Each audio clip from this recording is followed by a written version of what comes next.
We took a trip out to 640 South Shaw Lane in East Lansing to go visit the FRIB, or the Facility of Rare Isotope Beams, to learn about the nuclear science and physics.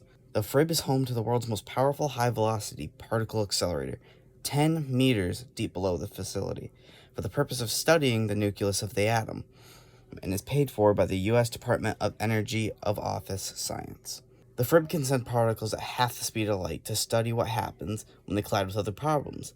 The problem is the particles are so small that if they were the size of a baseball placed at the 50-yard line of the Spartan Stadium, they're essentially trying to hit it with other baseballs from the very top of the stands.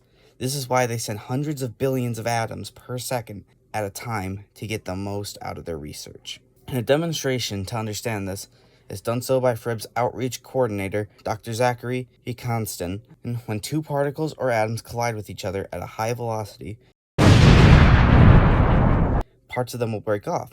These parts are called protons and neutrons.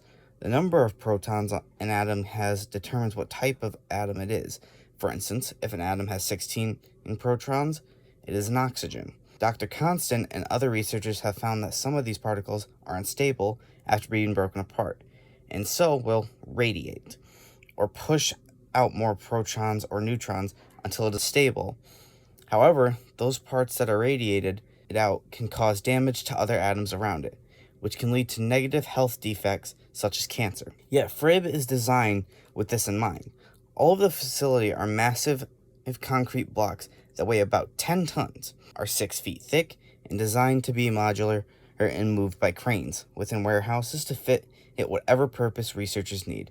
Dr. Constant even joked that he is safer from the radiation inside the building than standing outside. We sat down with Mr. Brian Pohl, Pewamo, Westphalia's own chemistry teacher, to understand more about why such research is necessary for our lives. Nuclear science is basically trying to understand what nuclei do. Every atom in the universe has a nucleus at its center, so we're really trying to find out why everything behaves the way it does. To know is important all by itself, so why is it? But more important than that, by knowing what nuclear science does, we know how the universe began, where it's going, why everything is the way it is. Smoke detectors are from nuclear science, radiation and chemotherapy is from nuclear science. But the biggest holy grail is, of course, nuclear fusion, where we can have unlimited amounts of clean energy if we can just figure out how these nuclei behave.